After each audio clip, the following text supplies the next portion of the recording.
Hello दोस्तों, नमस्कार। स्वागत है आप सबका निकुंज बुटीक में। मैं रेनू आज आप सबके लिए ये वाले पैडेड स्लीवलेस ब्लाउज की कटिंग और स्टिचिंग लाई हूँ। तो चलिए सबसे पहले हम लाइनिंग वाले फैब्रिक को लेंगे और इसकी जो लंबाई तैयार कर रही हूँ वो 14 इंच तैयार करूँगी और इसमें मैं ऐड कर रही हूँ 3 इंच। तो मैंने इसको 17 इंच लंबाई में इस तरह से फ़ोल्ड किया है और फिर एक फ़ोल्ड और लगा देंगे। तो इसको मैंने 4 फ़ोल्ड कर लिया है, डबल करके एक फ़ोल्ड चौड़ाई में, लंबाई में फ़ोल्ड किया, फिर चौड़ाई में फ़ोल्ड कर लिया। तो इस तरह से ये हमारे पास 4 फ़ोल्ड कपड़ा इस तरह तैयार हो गया है।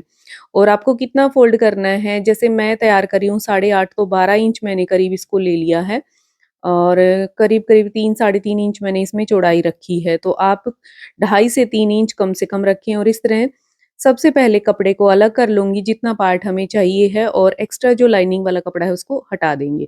तो ये मैं स्लीवलेस बना रही हूँ तो सिर्फ़ हमें यहीं पे चाहिएगा मेन फैब्रिक और देखिए इस तरह से ये 4 लेयर है कपड़े की, अच्छे से चेक कर लें। आगे का और पीछे का पार्ट साथ में कट करेंगे और जो बंद हिस्सा है वो मेरी तरफ है। यहाँ से एक स्ट्रेट निशान लगाएँगे शोल्डर के लिए और इसके बाद देखिए डीप नेक बना रही हूँ तो सिर्फ़ 5 इंच मैंने इसका तीरा लिया है और 6 इंच आर्म होल ले रही हूँ। इसमें आप थोड़ा बहुत कम भी कर सकते हैं, आर्म होल 5 एंड हाफ भी ले सकते हैं, 5.5 भी, क्योंकि अगर आप स्लीवलेस बहुत ही छोटा आर्म का जो कट रहेगा, जो मोढ़े का कट रहेगा, वो अगर आपको और भी छोटा करना है, पतले हाथ हैं, तो आप वो कम कर सकते हैं। मैं 6 इंच ले रही हूँ और इसके बाद बस्ट तैयार करेंगे। 34 इंच की बस्ट तैयार करेंगे तो 8.5 और उसपे मैंने प्लस 3 इंच ऐड किया है जो कि हमारा मार्जिन में और प्रिंसेस कट जो शेप डालेंगे उसमें कटिंग में निकल जाएगा। अब आर्म होल की शेप डाल दी है, अच्छे से गोलाई करके इस तरह से, और जो टोटल लेंथ तैयार करूँगी मैं 14 करूँगी और 16.5 से 17 इंच मैंने इसकी लंबाई रखी है। 2 ढाई से 2.5 इंच से 3 इंच तक मैं एक्स्ट्रा ले रही हूँ। थोड़ा एक्स्ट्रा लेके चलती हूँ हमेशा ताकि कपड़ा कहीं पे कम ना रहे और इस तरह से मैंने एक रफली निशान लगा दिए हैं। अब हमने देखिए कमर का निशान लगाएँगे तो 7 इंच हमारी कमर रहेगी, 14 का चौथा 28 इंच कमर है, उसका 4th पार्ट रहेगा 7 और 2 इंच का निशान लगाएँगे जो हमारा प्रिंसेस कट में चला जाएगा और 2 इंच मार्जिन हमने, तो टोटल मैंने जितनी कमर है उसमें 4 इंच ऐड किया है। तो इस तरह से जो हमारी मार्जिन वाली निशान थी उसको मिला लेंगे और फिटिंग का हम बाद में लगाएँगे। तो इस तरह से मैंने ये रफ एक निशान लगा लिए हैं। अब यहाँ से इसको कटिंग कर लेंगे क्योंकि आगे और पीछे के हमारे दोनों पार्ट साथ में कटिंग कर रही हूँ।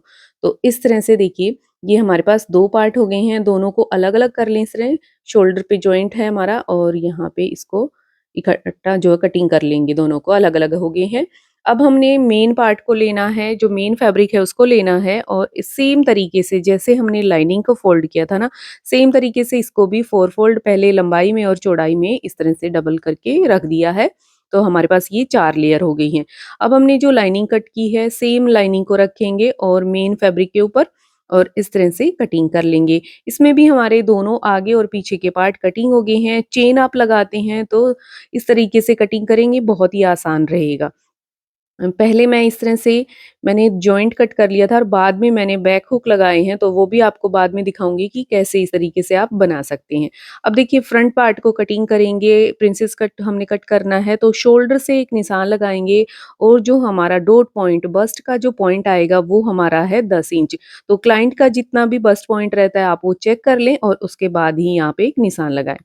तो इस तरह से जो शोल्डर से रहेगा वो 10 इंच रहेगा और बंद हिस्से की तरफ से हमारा रहेगा वो हमारा पौने 4 इंच रहेगा। 3.75 हमारा यहाँ से रहेगा, तो यहाँ पे निशान लगाएँगे और इस निशान को सीधा हम इस तरह से मिला देंगे नीचे की तरफ। यहाँ पे ये हमारा डॉट पॉइंट हो गया है और ये हमारा लंबाई तक और नीचे मार्जिन तक इस तरह से मिला देंगे।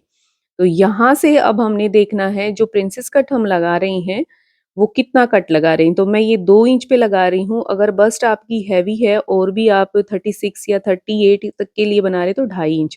अब हमने एक रफली यहाँ से इस तरह से गोलाई लगा देंगे। ये गोलाई हमारी नहीं रहेगी, इसको आप ये वाला निशान हम जब लगाते हैं, जब तीरा हम ज़्यादा लेते हैं, छोटा नेक बनाते हैं, तो मैं डीप नेक के लिए बना रही हूँ, तो इस तरह से 1 इंच जो आर्म होल का जो बीच का सेंटर है, उससे 1 इंच नीचे की तरफ निशान लगाया और इस निशान को या तो रफली आप हाथ से लगा दें इस तरह से फ्री हैंड करके, या फिर आप शेपर की मदद से इस तरह से हल्की गोलाई करते हुए ये निशान लगा देंगे। इस तरह से ये हमारा ऊपर से हो गया है। अब हमने जो नीचे 2 इंच का निशान लगाया है उसको मिलाएँगे इस तरह से, यहाँ तक मिलाएँगे और फिर हमने स्ट्रेट मिला देना है। ये गोलाई करेंगे, ये हमारी इस तरह से शेप आ जाएगी प्रिंसेस कट की। एकदम परफेक्ट तरीके से ये हमारा प्रिंसेस कट बन जाता है। सेम तरीके से आप इस तरह बनाएँगे तो परफेक्ट आपका ब्लाउज़ बन के रेडी हो जाएगा। अब इसकी कटिंग कर लेते हैं। तो जो हमारा साइड वाला पार्ट है वो सेम इस तरह से रहेगा, इसमें कुछ भी कटिंग नहीं करनी है। यहाँ पे थोड़ा-सा बिल्कुल 1 पैर की सिलाई जितनी जाती है उतना कपड़ा कटिंग कर दिया और ये जो 2 इंच की डाट हमने लगाई थी वो कटिंग कर दी है। अब देखिए इस तरह से हमारी ये कटिंग होगी। अब चलिए स्टिचिंग करेंगे। तो सबसे पहले हमने क्या करना है, लाइनिंग वाले फैब्रिक को लाइनिंग वाले फैब्रिक के साथ अटैच करना है और जो मेन फैब्रिक है उसको मेन फैब्रिक के साथ अटैच करना है। तो सेंटर वाला पार्ट लेंगे लाइनिंग का और ये 2 पार्ट हमारे साइड वाले रहेंगे। तो ये देखिए इस तरह से रहते हैं। तो इनको जब हम लगाएँगे तो इनको हम इस तरह से लगाएँगे। देखिए ये वाला पार्ट जो है साइड वाला इस तरफ लग जाएगा और आप चाहें तो पहले इसको इस तरह से ही रख लें एक दूसरे को मिला के, इस तरह से। और सेम तरीके से जैसे मैंने दिखाया ना आप लगाइएगा, बहुत ही सही तरीके से आपका जॉइंट हो जाएगा। ऊपर गोलाई है, गोलाई का ध्यान रखें आर्म होल का, इसको रॉन्ग पार्ट को ना लगा दें। तो ध्यान रहे गोलाई से गोलाई मिलाते हुए इस तरह से डबल स्टिच करेंगे। और देखिए नीचे गोलाई वाला हिस्सा रहेगा, जो साइड वाले पार्ट है ना वो हमारे नीचे रहेंगे और सेंटर वाला पार्ट जो है वो ऊपर रख के स्टिच करना है। और बिल्कुल हल्के हाथ से सिलाई करनी है, कहीं पे कोई भी पार्ट खींचना नहीं चाहिए, नीचे वाले पार्ट को भी और ऊपर वाले के पार्ट को भी। देखिए बहुत ही अच्छा सा पफ आया है। अब सेम तरीके से दूसरे वाले पार्ट को अटैच करेंगे और यहाँ पे बिल्कुल ऊपर वाले पार्ट को हल्का-सा जो है उठा के गोलाई इस तरह से नीचे वाले पार्ट के साथ गोलाई करते हुए स्टिच करना है। बिल्कुल धीरे-धीरे स्टिच करें इसको और देखिए पफ जो है ना एकदम परफेक्ट आता है, बहुत ही अच्छा इस तरह से पफ बन के रेडी हो गया है। अब सेम तरीके से हमने जो मेन फैब्रिक है ना उसको भी अटैच करना है। डबल स्टिच करेंगे और बिल्कुल अच्छे-अच्छे से ना गोलाई करते हुए इसको अटैच करना है, कहीं पे भी कोना ना निकले ये ध्यान रखना है। और जो मेन फैब्रिक है ना बहुत ही शिफॉन का है, बहुत ही एकदम पतला-सा रहता है शिफॉन का कपड़ा, तो इसको बनाने में थोड़ी-सी दिक्कत होती है। बाकी अगर थोड़ा-सा स्टफ जो है हार्ड वाला रहता है ना तो एकदम परफेक्ट बनता है। तो इस तरह से देखिए अब देखिए पैड लगा रहे हैं, पैड आपको लगाने हैं, जो कप रहेंगे वो रहेंगे आपके सेम साइज़ के, तो मैंने 34 साइज़ के लिए हैं, तो इसमें थोड़ा-सा मुझे यहाँ पे कोने बन रहे हैं, ऐसा लग रहा है, तो एक सिलाई मैंने और लगा दी है गुलाई के साथ। तो इस तरह से आप पहले पैड रख के चेक करें कि बिल्कुल परफेक्ट आपकी इस तरह से आ रहा है या नहीं आ रहा है, तो दोबारा एक बार चेक करेंगे तो बिल्कुल परफेक्ट आ रहा है और हल्की-हल्की आयरन कर लें इस पे तो एकदम अच्छे से जो है सिलाइयाँ बैठ जाती हैं। अब हमने ये कपड़ा हमारा जो मेन फैब्रिक है वो बहुत पतला है, तो पैड को क्या करना है, इस तरह से कवर कर लेंगे। अगर ट्रांसपेरेंट आप भी ब्लाउज़ बना रहे हैं ना, तो इस तरह लाइनिंग वाले फैब्रिक से पहले इनको पैड को ना इस तरह कवर कर लेंगे लाइनिंग वाले फैब्रिक से। इससे क्या है पैड आपके बिल्कुल भी नज़र नहीं आएँगे। सेम कलर के पैड हमें कभी नहीं मिलते हैं, व्हाइट या इस तरह से स्किन कलर में ही मिलते हैं। तो आप इसको इस तरह से कवर कर लेंगे ताकि जो ब्लाउज़ है उसमें से कहीं भी नज़र ना आए। दोनों पैड को सेम तरीके से मैंने कवर कर लिया है। अब देखिए लाइनिंग वाले फैब्रिक को लेंगे और उसको इस तरह से रखेंगे। ऊपर सिलाई है हमारी इस तरह से और डॉट पॉइंट लगाएँगे 10 इंच का शोल्डर से दोनों तरफ, जहाँ पे हमारी ये प्लेट डली हुई प्रिंसेस कट डला हुआ है और पैड को पलट के सेंटर में निशान लगाना है और जो नीचे वाली हमारी लाइनिंग की सिलाई ना उसके ऊपर ही लगाना है और पैड को फिर टर्न कर लेंगे। तो ये बहुत ही आसान तरीका है, पैड को टर्न करा और सेंटर होना चाहिए पैड का भी और नीचे जो हमने निशान लगाया है डॉट पॉइंट उसके ऊपर इस तरह से स्टिच करना। देखिए बिल्कुल परफेक्ट तरीके से आपके इस तरह से पैड लग जाएँगे। अब हमने लाइनिंग वाले फैब्रिक के ऊपर मेन फैब्रिक को रखना है और इस तरह से कच्ची सिलाई लगा के इसके साथ अटैच कर देना है। तो देखिए बहुत ही अच्छे से इस तरह से ये हमारा सेंटर वाला फ्रंट वाला पार्ट हमारा रेडी हो जाएगा। अब हमने इसके ऊपर नेक तैयार करना है।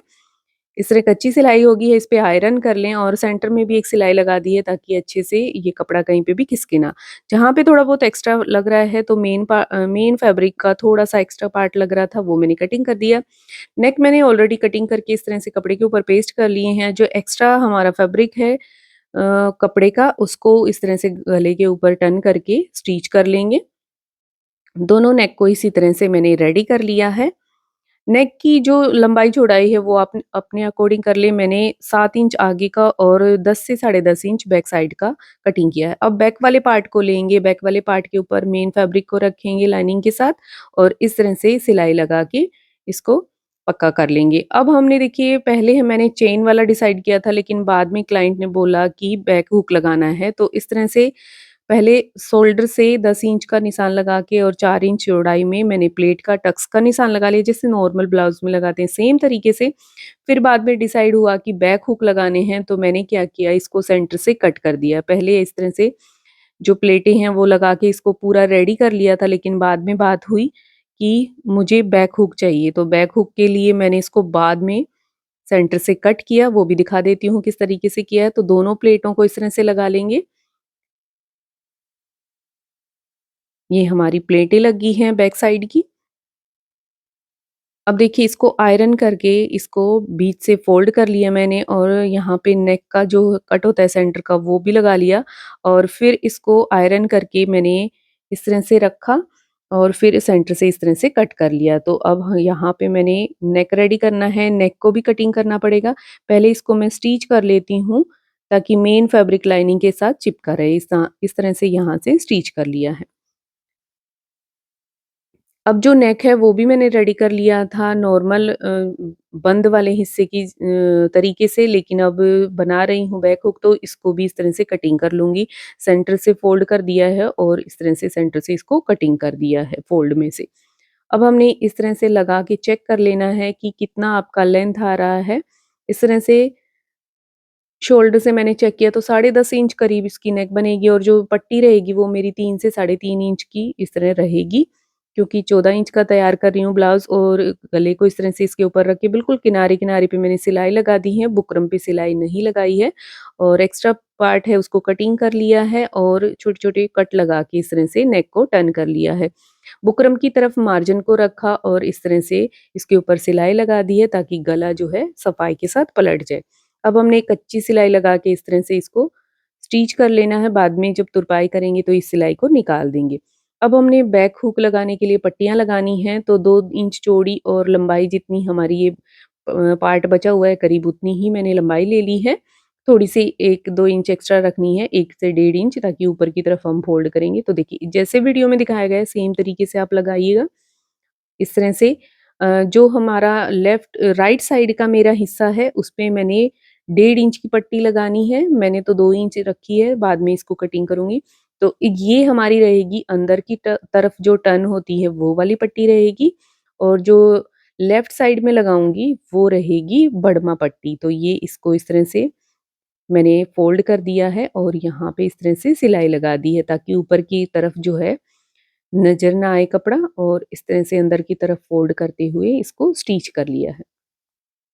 तो ये हमारी जो पट्टी रहेगी वो अंदर की तरफ रहेगी राइट वाले पे, और लेफ्ट वाले पार्ट पे जब लगाएँगे तो इसको उल्टी तरफ रखते हुए लगाना है, वो हमने सीधी तरफ रख के लगाई थी। अब इसको उल्टा उल्टा हमारा पार्ट है, जो ब्लाउज़ का पार्ट है वो उल्टा साइड का है और इसको इस तरह से फ़ोल्ड करके बढ़मा रखना है हमने इसको। तो जिस तरह से दिखाया गया है वीडियो में सेम तरीके से रखिएगा और इस तरह से बढ़मा रखते हुए, क्योंकि इसके ऊपर हम आई बनाएँगे और यहाँ पे इसे सिलाई लगा देंगे।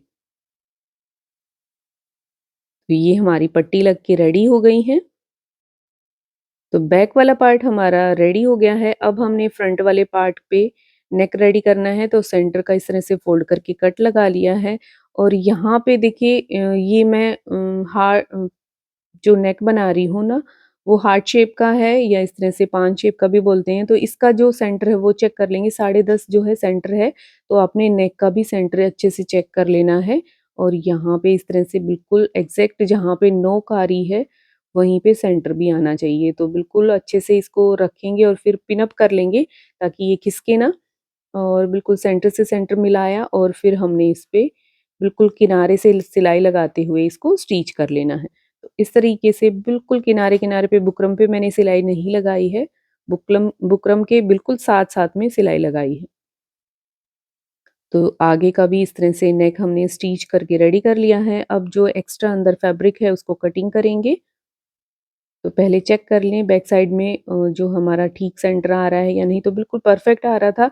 और इस तरह से जो अंदर का फैब्रिक है एक्स्ट्रा उसको कटिंग कर लिया और छोटे-छोटे कट लगा दिए हैं और जो सेंटर में नोक है उस पे भी कट लगा दिया। अब हमने इस तरह से बुकरम की तरफ हमने मार्जिन को रखा और एक सिलाई लगा दी है। और ये सिलाई लगाने से ना एकदम परफेक्ट तरीके से गला पलट जाता है और साथ ही कभी जो सिलाइयाँ निकल जाती हैं ना हमारी, वो ये सिलाई लगाने से बिल्कुल भी नहीं निकलती हैं। पहनने के टाइम में खिंचाव होने से सिलाइयाँ जो है टूट जाती हैं, तो ये सिलाई अगर आप लगाते हैं ना तो बिल्कुल भी नहीं निकलती हैं सिलाइयाँ।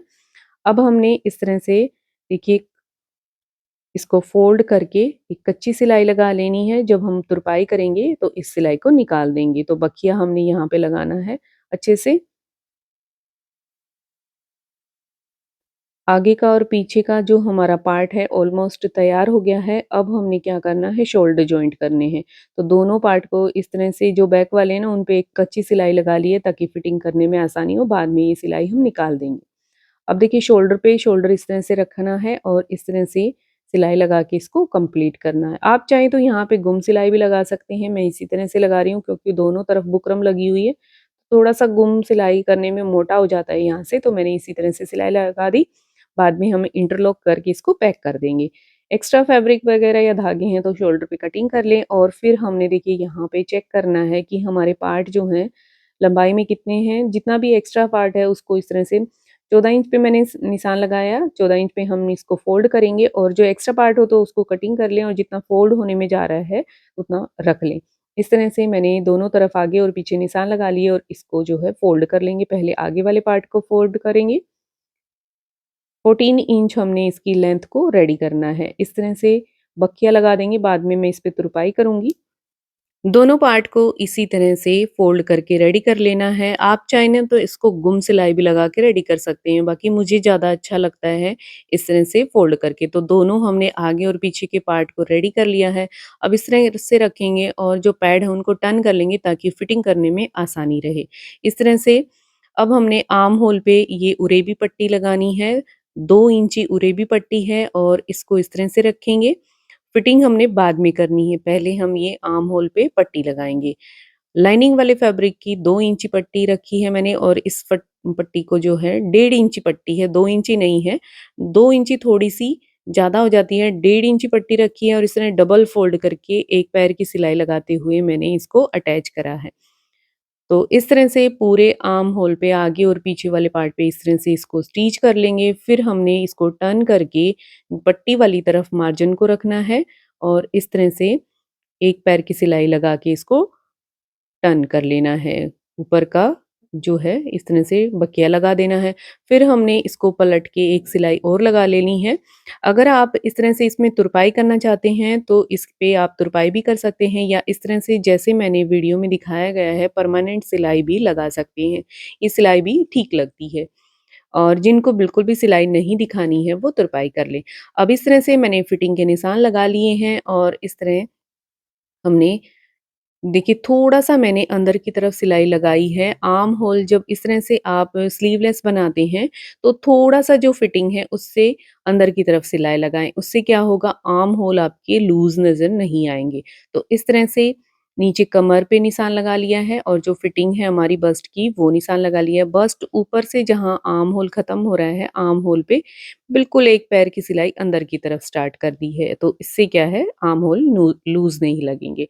देखिए हमारा ब्लाउज़ रेडी हो गया है, तो चलिए एक बारी इसको पलट के देख लेते हैं। सीधी तरफ करेंगे और देखिए पैड हमने पलट लिए थे उनको भी सीधा करेंगे और इस तरह से इसको टर्न करके देखेंगे तो ब्लाउज़ जो है बहुत ही खूबसूरत बना है, सिंपल सोबर लेकिन एलिगेंट ब्लाउज़ बन के रेडी हो गया है। अब इस पे थोड़ा-सा आयरन कर लेंगे और बाद में मैंने टसल्स लगा के, डोरी लगा के इसको रेडी किया है, तो बैक साइड हमारी कुछ इस तरह से है। ब्लाउज़ की जो फाइनल लुक आई है वो कुछ इस तरह से है। ब्लाउज़ को मैंने पूरा आयरन करके और तुरपाई करके रेडी कर लिया है। बैक साइड में ये टसल्स के साथ डोरी बना दी है और देखिए फ्रंट से कुछ इस तरह से और बैक से ये इस तरह से है। हुक लगा के इसको रेडी कर लिया है। ब्लाउज़ की वीडियो आज आपको कैसी लगी ज़रूर बताना कटिंग और स्टिचिंग की। अगर आपको कोई भी सवाल है तो आप कमेंट बॉक्स में पूछ सकते हैं। तो वियर करने के बाद देखिए इसकी लुक कुछ इस तरह से आई। वीडियो कैसी लगी ज़रूर बताना। मिलते हैं नेक्स्ट वीडियो में, तब तक के लिए बाय बाय।